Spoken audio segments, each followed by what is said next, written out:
This is Chef Shot. Today I'm going to show you how to make crusty Italian bread.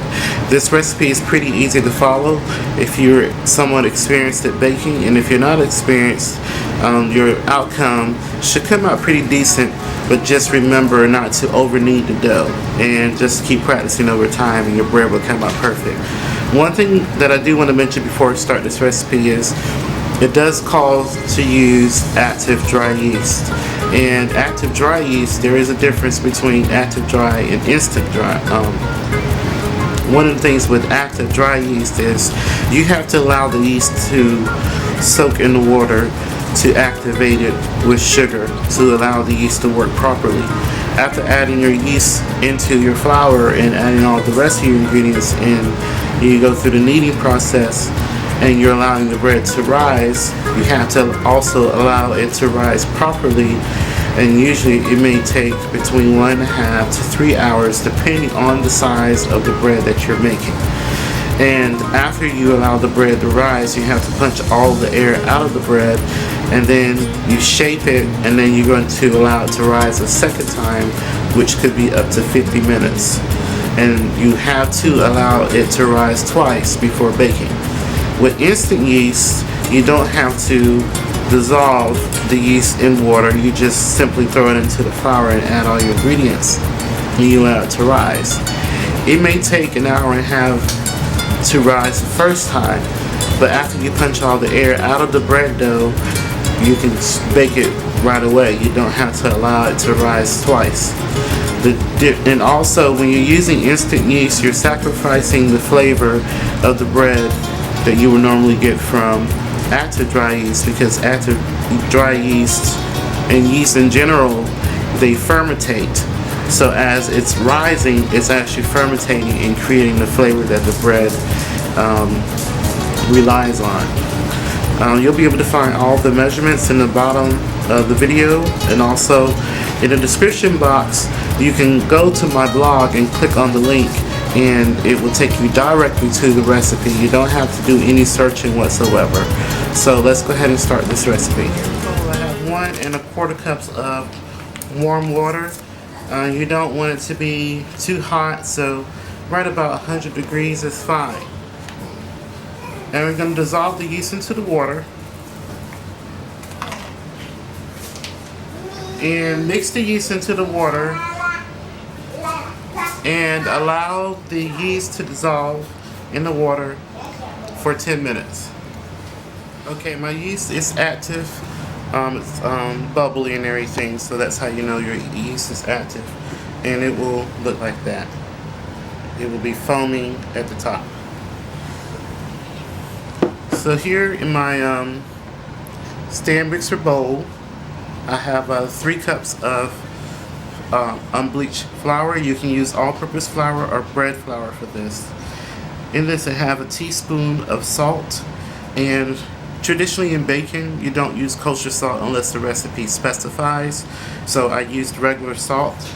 And also in here is 2 teaspoons of sugar. If you don't have a mixer, you can mix this by hand also. You add the yeast mixture to the flour, and then we're gonna mix this on low speed. Now this is gonna pull together and it's gonna create a sticky dough.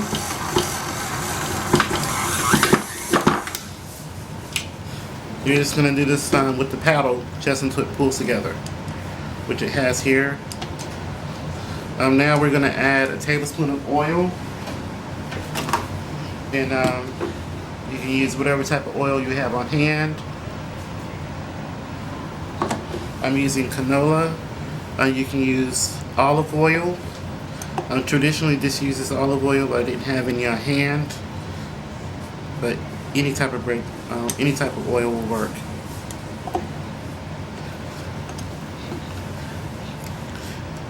Mix the oil in.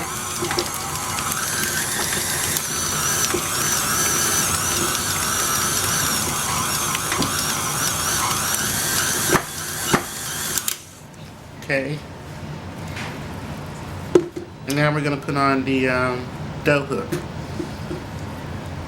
And we're going to start the kneading process. If you're doing this by hand, you would lightly flour your surface with flour, and then from that point you would knead it by hand. You can look at my other bread videos that I have, and I show you how to knead dough by hand. And now I'm going to knead this for about 2 minutes. So after 2 minutes on kneading this, we're going to begin adding the flour. So you're going to set this on the lowest setting on your mixer. Okay, it's been 2 minutes, so now I'm going to add about a 1/4 cup of flour because the dough is very sticky. Put this on the low speed to allow the flour to incorporate into the dough.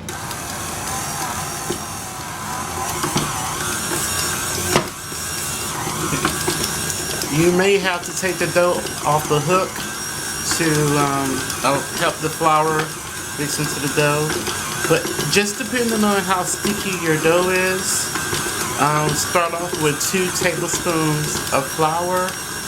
That way you won't put too much flour into the dough. So now my dough is no longer sticking to the side of my mixer, so I'm going to turn the speed back down, and I'm going to allow this to go for 6 minutes at this speed.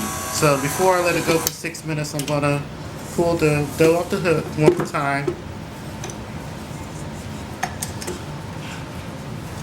And see, the dough is sticky to touch, but it's not sticking to my hand.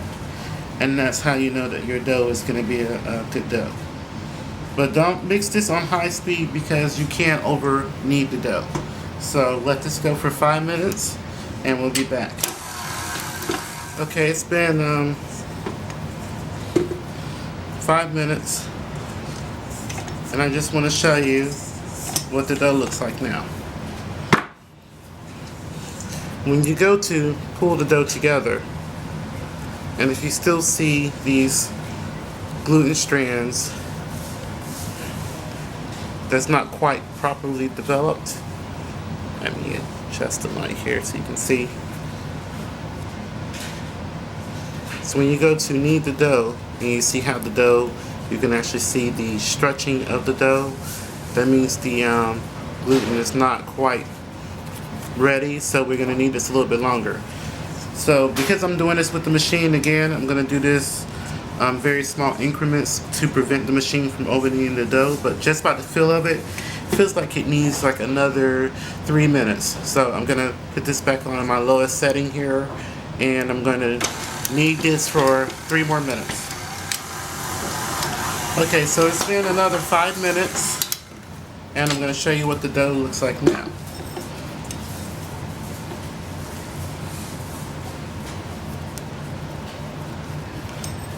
So when I go to knead the dough, you see it's a lot more smoother. Very few of these undeveloped gluten strands left, but this is perfect. So now I'm going to place this in a bowl that's unoiled, and I'm going to cover it, and I'm going to let it rise for an hour and a half. I'm going to cover this with plastic wrap. So after an hour and a half, I'll show you how to shape the loaves and bake it. Okay, so it's been about an hour and 45 minutes. And I'm going to remove the plastic off the top.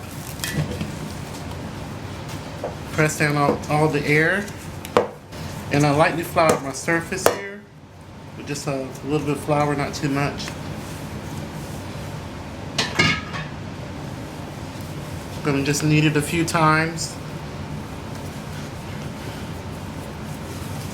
Just so it's easy to work with. I'll put down about a tablespoon of flour because I don't want the dough to be too dry. So I'm just kneading this dough to press out any additional air that's in the dough. So now I'm going to just divide this dough in half.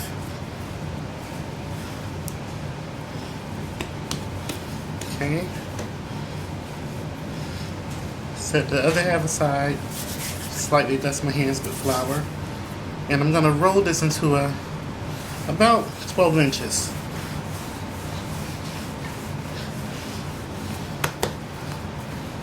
And if your dough begins to snap back on you while you are rolling the dough out, just simply cover it on the counter and just let it sit for about 10 more minutes.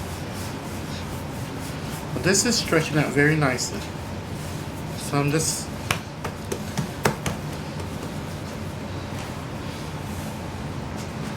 that's about 12 inches. Okay, do the same for the other. Just gonna roll this into like approximately 12 inches. I'm not gonna use a rolling pin at all. I'm just pressing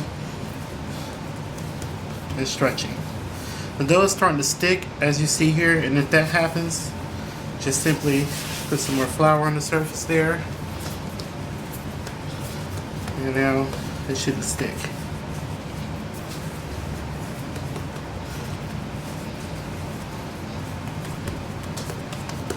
This is going to go on a baking sheet lined with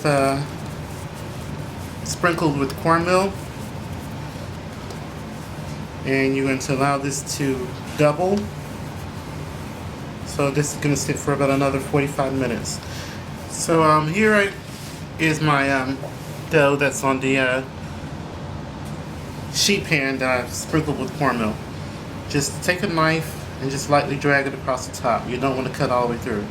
It's just to mark the bread, and this allows some of the steam to come out also, and it helps with the bread rising. Here's a tablespoon of water beaten with 1 whole egg, and you're going to use a food safe brush, and you're going to brush down the loaves with the egg wash. If you have an egg allergy, a severe egg allergy, you can just brush it down with buttermilk or regular milk, but buttermilk browns better. You're going to let this rise uncovered for 45 minutes, and this is going to go in the preheated 425 degree oven. So I'll be back once this rises properly. Okay, now this is going to go in your preheated 425 degree oven, and this is going to bake for about 18 to 30 minutes.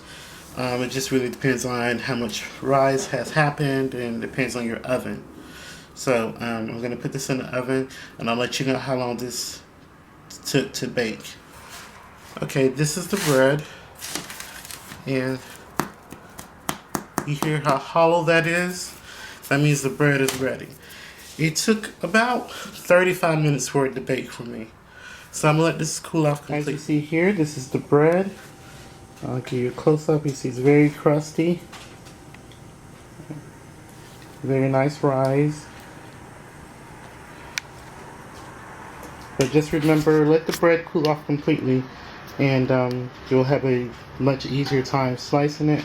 And always use a serrated knife when you slice it into bread. I hope you guys try this recipe and enjoy it. Please do not forget to rate, comment, and subscribe for new videos every Wednesday and Saturday. Thank you so much for watching. Remember to live and be well. Do all you can to stop all bullying and abuse.